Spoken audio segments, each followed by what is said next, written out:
Hi everyone, so today I would like to explain about Chapter 8, Assessing Reading from Language Assessment book by Douglas Brown. So let's get started. Okay, first types or genres of reading. Each type of genre of written text has its own set of governing rules and conventions. Consider several average lists of common genres, which ultimately form part of the specifications for assessments of reading ability. Here we have the academic reading, job-related reading, and also the personal branding. And each types of reading also have the examples, and you can pay attention right here. And then we moved into the micro and macro skills of reading. For the micro skills, are discriminate among distinctive graphemes and orthographic patterns of English, retain chunks of language of different lengths in short-term memory, and then process writing and an efficient rate of speed to suit the purpose.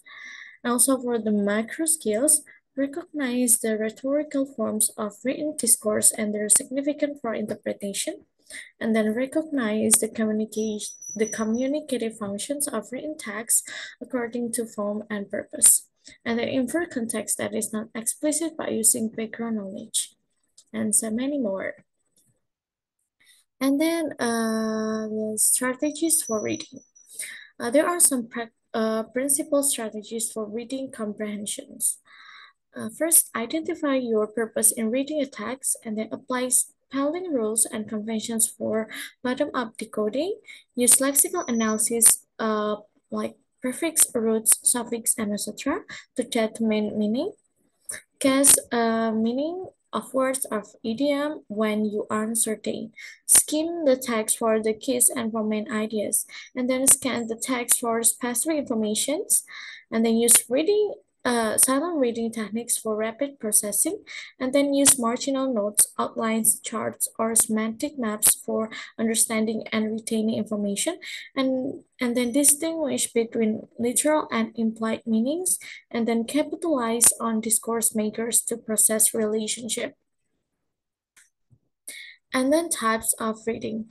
In the case of reading, variety of performance is derived more from the multiplicity of types of text than from the variety of overt types of performance. Nevertheless, for considering assessment procedures, several types of reading performance typically identified, and this will serve as organizers of various assessment types. First, we have perspective. Perspective reading tasks involve attending to the components of larger stretches of discourse, such as letters, word punctuation, and other graphemic symbols. And then selective. This category is largely an artifact of assessment formats in order to ascertain one's reading recognition of lexical, grammatical, or discourse feature of language within a very short stretch of language. Certain typical tasks are used are picture cue tasks, matching true or false, multiple choice, and etc. And then interactive. Included among interactive reading types are stretches of language of several paragraphs to one page or more in which the reader must, in a psycholinguistic sense, interact with the text. And then extensive. Extensive reading applies to text of more than a page, up to and including professional articles, essays, technical reports, short stories, and books. And you can see in the picture, this is the types of reading by length, focus, and process. And then designing assessment text, perspective reading. Assessment of basic reading skills may be carried out a number of different ways. We have reading aloud. The test taker sees paired letters, words, and or short sentences and reads them aloud one by one in the presence of an administrator. And then written response.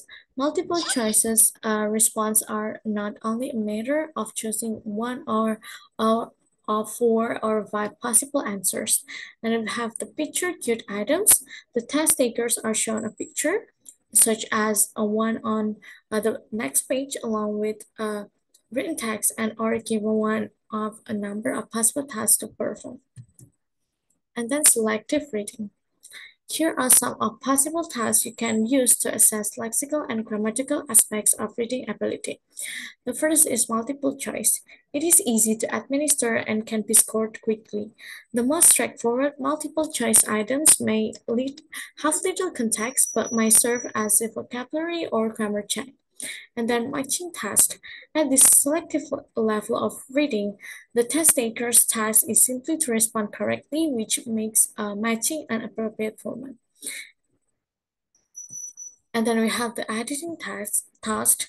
Editing for grammatical or rhetorical errors is a widely used task method for assessing linguistic competence in reading. And then picture cue task. As you can see in the picture, that is one of the methods that commonly used. Test takers read and send a sentence or passage and choose one of four pictures that is being described, and the sentence at this level is more complex. And then we have a gap filling task.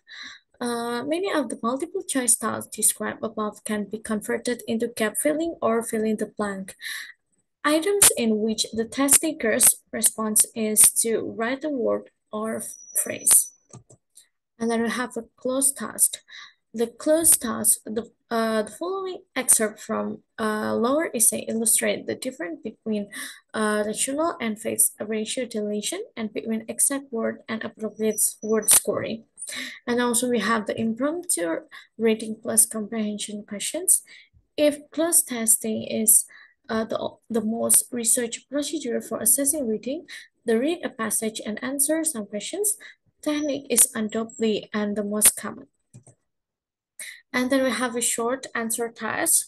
A reading passage is presented and the test taker reads questions that must be answered in a sentence or two. And then editing longer text. The task simulates proofreading one's own essay, where it is imperative to find and correct errors. And so we have the scanning. Assessment of scanning is carried out by presenting test takers with a text and required rapid identification of relevant bits of information. Possible stimuli include a 2-page news article, an essay, a chapter in a textbook, a technical report, a table or chart depicting some research finding, a menu, and an application form. And then we have also authoring task. Variation of this can serve as an assessment of overall global understanding of a story and of the cohesive devices that signal the author if events or ideas. This is the example of sentences or authoring task you can see here. And then information transfer, reading chart, maps, graph, and diagrams. This is to comprehend information in this medium. Learners must be able to comprehend specific conventions of the various types of graphics, comprehend labels, hidden numbers, and symbols, comprehend the possible relationship among elements of the graphic, make inferences that are not presented overtly. And then we have a skimming task. Skimming is the process of rapid coverage of a reading matter to determine its gist or main idea. Assessment of skimming strategies is usually straightforward. The test taker skims a text and answers questions such as the following, you can see right here. And then summarizing and responding. Evaluating summaries is difficult. Do you give test takers a certain number of points for targeting the main idea and supporting ideas? There are four criteria for the evaluation of a summary. You can see here. And then one criterion for a good response here is the extent to which the test taker accurately reflects the content of the article and some of the arguments therein. Here you can see. And then note-taking and outline.